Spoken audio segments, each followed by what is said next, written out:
Halo, semangat pagi Bapak Ibu semua. Nah, di video kali ini, saya salah satu guru SMP Negeri 8 Singaraja yang mengampu mata pelajaran agama Hindu akan berbagi materi terkait dengan bentuk dan fungsi upakara.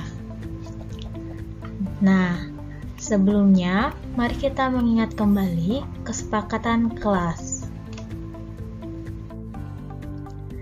Nah, kesepakatan kelas kita yang pertama, datang atau masuk kelas tepat waktu.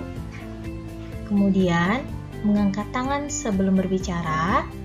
Kemudian, saling menghargai. Selanjutnya, semangat dan aktif mengikuti pembelajaran. Selanjutnya, menjaga ketertiban kelas. Dan yang terakhir, selalu menjaga kebersihan. Nah, dari kesemua kesepakatan kelas ini, mari kita bersama-sama menerapkan saat pembelajaran. Nah, kita lanjutkan. Nah, untuk tujuan pembelajaran kita secara umum yaitu memahami bentuk-bentuk upakara yang sederhana sesuai kearifan lokal, menganalisis simbolisasi upakara, dan membuat upakara sederhana dalam kegiatan keagamaan sesuai dengan kearifan lokal. Nah, lalu indikator tujuan pembelajaran apa saja? Yang pertama, peserta didik mampu menjelaskan pengertian dan bentuk-bentuk upakara sesuai kearifan lokal. Yang kedua, peserta didik mampu menjelaskan fungsi dan simbolisasi upakara dalam kehidupan beragama. Dan yang terakhir, peserta didik mampu membuat upakara sesuai dengan daerah masing-masing. Nah, kita lanjutkan. Nah, perhatikan gambar. Di sini ada 3 gambar. Yang pertama, ada gambar yaitu Daksina. Kemudian yang kedua ada gambar Kuangen. Dan yang ketiga, ada gambar yang disebut dengan Canang Sari. Nah, kalian tahu tidak dari ketiga gambar ini? Tentunya sudah tidak asing lagi ya. Nah, dari ketiga gambar ini termasuk salah satu jenis dari upakara. Ayo kita bahas satu persatu. Nah, sebelum kita bahas, mari kita ke pengertian upakara dulu ya. Nah, kata upakara itu kita uraikan menjadi 2 kata, yaitu upa yang artinya dekat dan kara yang artinya tangan atau pekerjaan. Nah, jadi upakara artinya segala sesuatu yang berhubungan erat dengan pekerjaan tangan sebagai sarana bakti untuk mendekatkan diri kita kepada Sang Hyang Widiwasa. Nah, lalu tingkatan upakara ada berapa sih? Ya, betul sekali, ada 3. Yang pertama, yang disebut dengan niste atau kanistame, yang artinya tingkatan yang kecil atau sederhana. Yang kedua, yang disebut dengan madya atau madyaning, yang artinya sedang atau menengah. Dan yang ketiga, yang disebut dengan istilah utama atau utamaning, yaitu tingkatan yang besar. Nah, jadi ketiga tingkatan ini kita sesuaikan lagi dengan kemampuan ekonomi masing-masing yang memiliki upacara yatnya. Atau bisa juga kita lihat dari segi unsur atau komponen penyusun dari masing-masing upakara yang dibuat. Selanjutnya, nah, kira-kira apakah upakara itu sama dengan upacara? Jawabannya adalah tidak. Alasannya adalah jika upacara itu adalah suatu proses pelaksanaan atau bisa dikatakan ritualnya, sedangkan kalau upakara seperti yang tadi sudah dijelaskan, upakara itu adalah alat atau sarana yang digunakan dalam suatu upacara. Jadi tentunya jawabannya adalah tidak sama. Kita lanjutkan. Nah, upakara dalam pelaksanaan upacara yatnya itu juga perlu disesuaikan dengan yang namanya desa, kala, dan patra pada masing-masing daerah. Desa itu adalah tempat, kala itu adalah waktu, dan patra itu adalah keadaan. Contoh kecil yang kita bisa gunakan adalah misalnya dalam penggunaan telur pada upakara daksina, di daerah A itu yang seharusnya kita tahu adalah penggunaan telur bebek, namun ternyata di daerah B itu menggunakan telur ayam, atau mungkin di daerah C menggunakan telur yang lain. Nah, itu semua kembali disesuaikan dengan yang namanya desa, kala, dan patra yang sudah merupakan tradisi yang membudaya di suatu daerah masing-masing. Nah, kita lanjutkan. Nah, lalu unsur-unsur dalam upacara apa saja? Yang pertama, ada yang disebut dengan yajamanu, yang artinya yang memiliki upacara yatnya. Kedua, yang disebut dengan pancagra, atau tukang banten atau sarati banten. Yang ketiga, yang disebut dengan sadaka, yaitu orang suci yang mengantarkan upacara, entah itu pemangku ataupun sulinggi. Selanjutnya, nah, sekarang kita akan bahas ya mengenai gambar yang tadi. Nah, terkait daksina, daksina itu adalah banten yang sangat sering digunakan dalam upacara keagamaan Hindu di Bali.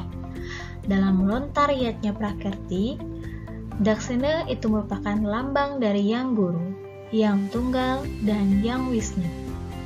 Selain itu, daksina merupakan tapakan, palinggih, atau stana ide Sang Yang Widiwasa. Daksina juga merupakan yatnya Patni, yang berarti istri atau sakti dari yatnya. Unsur-unsur yang ada pada daksina itu merupakan unsur atau isi dari alam semesta. Unsur tersebut berjumlah 13 yang merupakan lambang dari trio desa saksi. Apa saja? Ayo kita bahas. Nah, yang pertama ada yang disebut dengan srembeng, atau biasa juga disebut dengan bebedogan atau wakul daksina. Kemudian yang kedua adalah tapak dara. Kemudian yang ketiga adalah beras. Kemudian yang keempat adalah porosan. Yang kelima ada yang disebut dengan gegantosan. Yang keenam disebut dengan peselan. Yang ketujuh yaitu adalah pangi. 8 adalah unsur yang utama adalah ada kelapa. Kemudian yang ke-9 yaitu menggunakan telur bebek. Dan yang ke-10 itu adalah tingki. 11 itu adalah benang tebus putih. Yang ke-12 adalah pis bolong. Dan yang terakhir adalah ada canang sari. Baik, selanjutnya. Nah, ini adalah macam-macam unsur atau komponen penyusun dalam membuat upakara daksina. Selanjutnya, nah, ada yang disebut dengan canang genten. Canang genten ini bisa juga disebut dengan canang sari yang alasnya menggunakan janur atau daun pisang yang berbentuk segi empat. Nah, di atas diisi flower, baik daun atau bunga-bungaan serta porosan. Kemudian canang ini juga rangkaian ada janur kojong.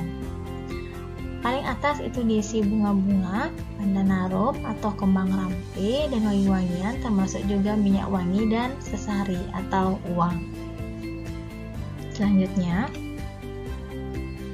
nah, bagaimana untuk penataan dalam letak bunga pada canang sari?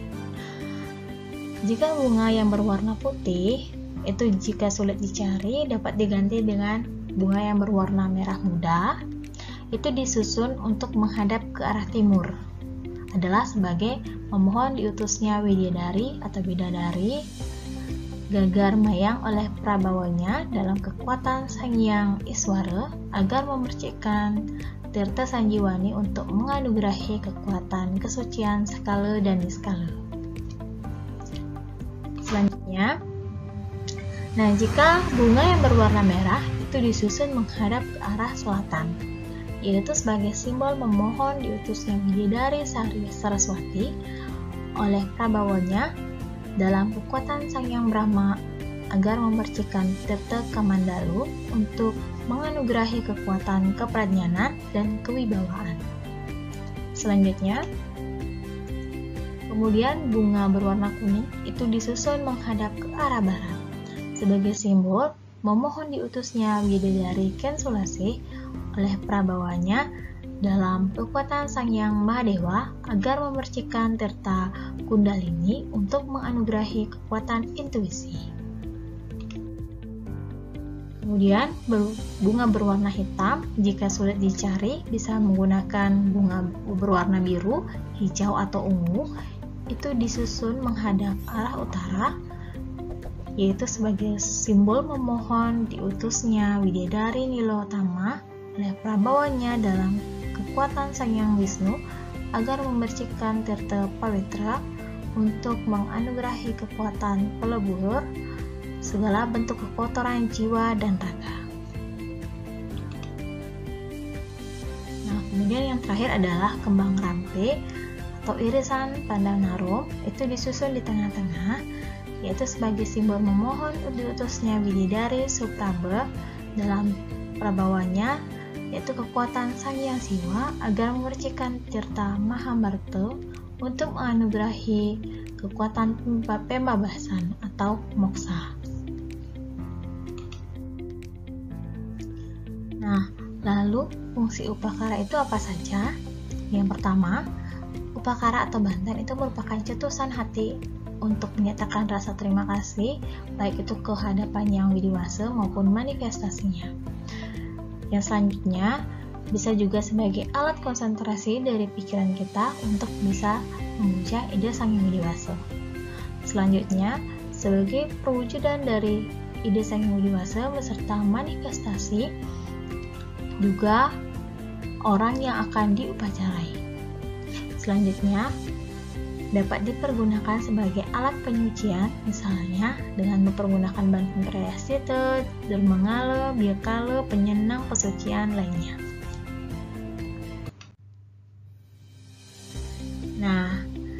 Itu tadi adalah teori-teori terkait dengan bentuk dan fungsi upakara.